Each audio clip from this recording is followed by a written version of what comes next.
The girl ran through the woods, her feet light on the earth, her breath quick but steady. The towering pines whispered as she passed, their branches brushing against the sky. She knew these paths, every twist of the river, every shadow of the mountain. She was Sacagawea, daughter of the Agaitica Shoshone, and the land was as much a part of her as her own skin. But that day, the peaceful rhythm of her life was shattered. She was only 12 when the Hidatsa warriors came. They raided her village with swiftness and violence, their painted faces fierce as they swept down from the hills. Sacagawea's people tried to fight, but they were outnumbered and unprepared. As the chaos raged around her, she was seized, her small frame pulled from her family's grasp, her world split open by the cries of battle and loss. The Hidatsa took her, a young girl ripped from her home, and she was carried far from the land she had always known. She was taken to a village near the Missouri River, deep in Hidatsa territory. The Shoshone Mountains were behind her now, and the flat, wide plains stretched ahead, foreign and unforgiving. Among the Hidatsa, Sacagawea was forced to live as a captive, a part of her old life lost forever. Yet she did not break. Even in this strange new world, she learned quickly. She watched, she listened, and her mind grew sharp with the knowledge of survival. At the age of 16, she was given, or perhaps sold, in marriage to Toussaint Charbonneau, a French-Canadian fur trader who lived among the Hidatsa. He was older than her by many years, rough around the edges, and Sacagawea was one of his 2 wives. It was a marriage of convenience, not love. But as the winter snows began to melt, fate stirred in the wind, and Sacagawea's path was about to change again, in ways she could not yet imagine. In the spring of 1804, 2 white men came to the Hidatsa village, their clothes strange and their language even stranger. Meriwether Lewis and William Clark were leading the Corps of Discovery, a grand expedition commissioned by President Thomas Jefferson. They were tasked with exploring the vast, newly acquired Louisiana Territory, with hopes of finding a route to the Pacific Ocean. But to navigate this wilderness, they needed help, guides, interpreters, those who understood the land and its people. Charbonneau, ever the opportunist, offered his services. But it was Sacagawea, now pregnant with her first child, whom the captains looked to as their key to survival. She spoke Shoshone, a language that would be crucial when they crossed into the mountains and met her people. Despite her young age and delicate condition, Sacagawea agreed to join them. She would carry her unborn child into the heart of the unknown. The expedition set off in the spring of 1805, the air fresh with the scent of new growth, and Sacagawea with her infant son, Jean-Baptiste Charbonneau, cradled in her arms. She did not know then that this child, born amid the wilds, would one day grow to travel across oceans and meet kings. But for now, he was her anchor, a tiny life she would protect at all costs. The journey was long and grueling.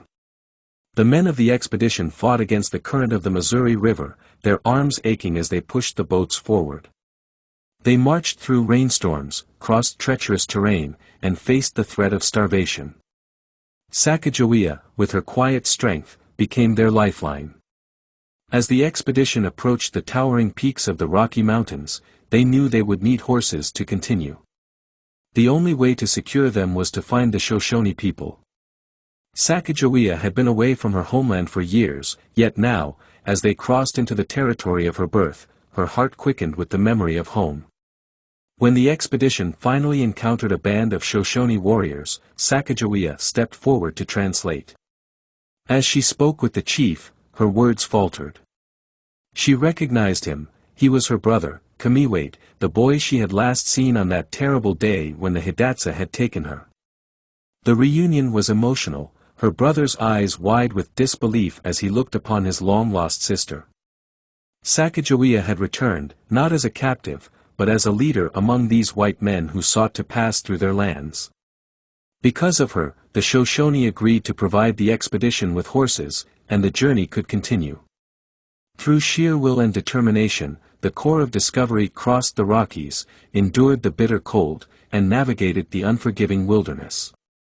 All the while, Sacagawea remained a guiding presence. She was more than an interpreter, she was a symbol of peace. Native tribes who encountered the expedition saw her with her infant son and knew the group could not be a war party.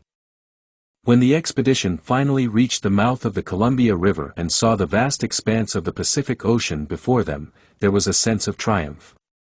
They had achieved what they set out to do. And there, standing beside Lewis and Clark, Sacagawea looked out over the water, the horizon stretching endlessly before her.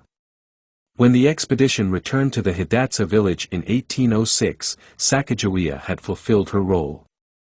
She returned to life with Charbonneau and her son, though the expedition had forever changed her.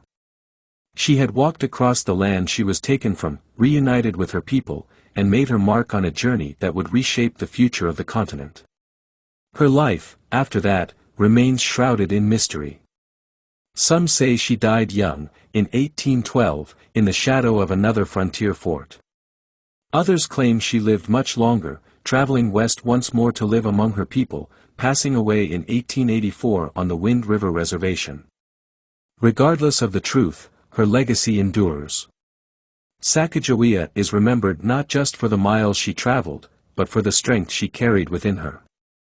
She is a symbol of resilience, of survival against the odds. In every river crossed, in every mountain climbed, her spirit is there, quiet, unassuming, yet essential. The Lewis and Clark expedition might never have reached the Pacific without her.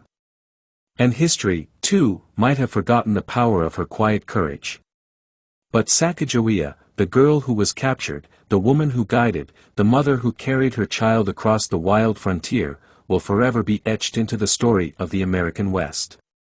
Today, Sacagawea is commemorated with statues, landmarks, and even the Sacagawea dollar coin, first minted in 2000. She remains an iconic figure representing the resilience and contributions of Native American women in the shaping of U.S. history.